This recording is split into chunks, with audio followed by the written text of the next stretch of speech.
I want to address this my sister who posted something to castigate IPOB. She posted that IPOB is a registered company in the United Kingdom, and that is really laughable. She tried to blackmail IPOB by saying that IPOB is a registered company in the United Kingdom and that the people, the founder of IPOB, are residing in the UK and some of them in South Africa. Of course, my sister, this video is specifically for you and for any other person who is castigating IPOB or any other agitating group, Biafra agitating group. First of all, I don't think you are expecting IPOB to register IPOB in the United Kingdom as a country, as a Biafra country. Is that what you are expecting? If that you are thinking that IPOB should have done, then you should go and return all the money your parents spent on your head to train you in school. That is, if you went to school. But if what you are thinking is that IPOB should be registered as an organization, non-profit making organization or profit making organization, and then that is the only way that you can now trust that IPOB is just agitating group, then you should also go and return the money that your parents spent on you if you went to school. And if what you think is that if IPOB is registered under a company name and that makes IPOB fake, or that makes IPOB illegitimate, or that make IPOB scammers, you should go and return all the money your parents spent on your head if you went to school. If what you are thinking about is that because IPOB is registered as a company in the United Kingdom, so therefore they are operating in other countries, in the US and Europe and other countries of the world with the registration of the United Kingdom, they did in the United Kingdom, and for that reason IPOB to you is scam. If that is what you are thinking, my sister, go and return the money your parents spent on your head and on your education, because the money is useless. If you have been to school and all you could do is to come and write this kind of thing on public and trying to blackmail IPOB. I'm sorry I'm not being so nice with my choice of words, but that is exactly what you deserve. And anybody who think in that line of direction, that is exactly the way I think I could try to talk sense to you so you could understand how these registrations are done. First of all, I will tell you the registration of organization can be registered in any form. It can be registered as a company, it can be registered as a profit-making organization, it can be registered as non-profit making organization. It doesn't matter whether the organization is registered as a company, organization, or anything.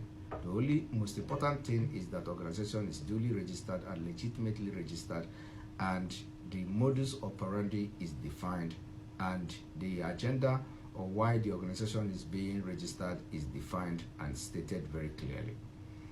I will also tell you that the registration of IPOB in the United Kingdom is not what the IPOB in the United States is using to operate in the United States. In the United States, IPOB is registered separately in the United States to be able to operate legally in the United States. They have to register in the United States according to the law of the United States. I will also tell you that registration of IPOB in the United Kingdom is not what the IPOB in Europe, in European Union, in Schengen area are using to operate. They have to register in those Schengen, in those member states separately to be able to operate legally in those countries. So, and in those countries, most of these organizations, the indigenous people of Biafra can be registered as an organization, they can be registered as a company, they can be registered anything, anywhere, in any form they want. So, my sister, you see that they must not register IPOB as a country, if that is what you are thinking.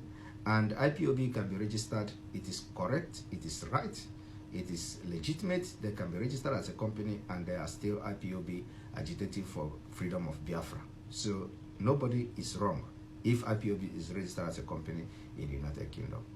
You see, You are more concerned about the company you see, forgetting that the Nigeria you are happy about today is under a company called Royal Niger Company. Royal Niger Company is the company that's owned Nigeria.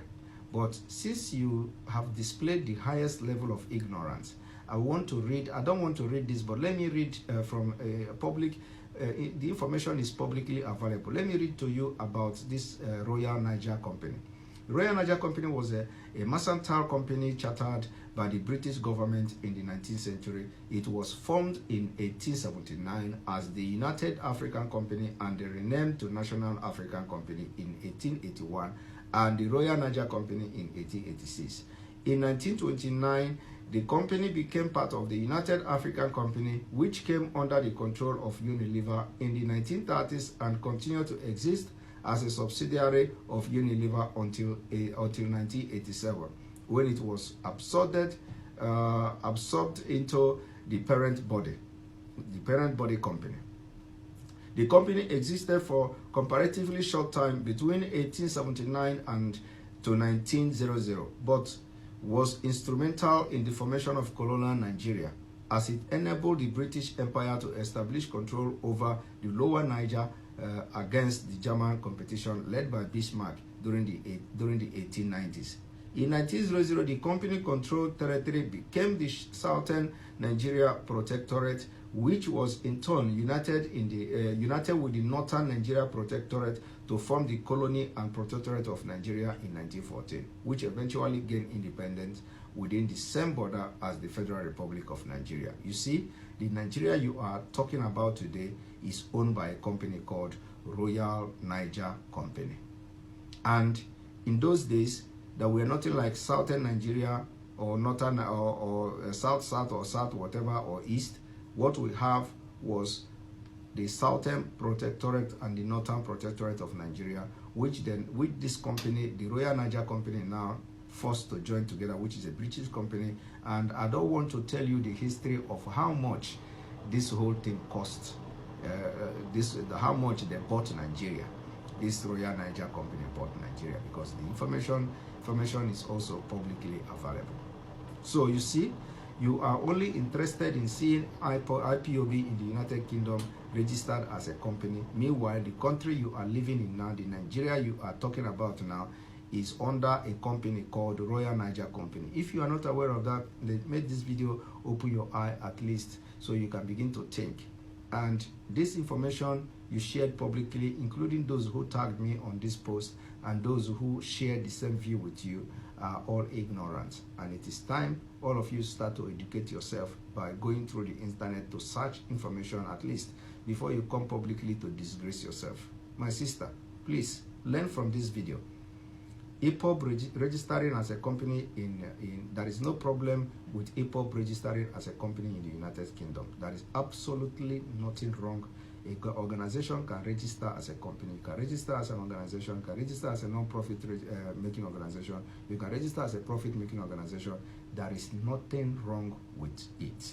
And IPOB, all over the world, in any country you see IPOB today, they are registered separately in that country. So my sister, you are very, very wrong. And it is a shame that you come publicly to post that kind of thing, trying to blackmail IPOB. And I want people like you to learn from this video and learn and never do that mistake again. And very soon, I will see you join hand with IPOB to spread the gospel of Biafra. And that is happening very soon.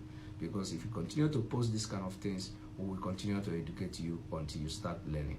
Thank you for watching this video. Share it for people who think like her to learn. And tag that our sister here also to watch this video. Thank you.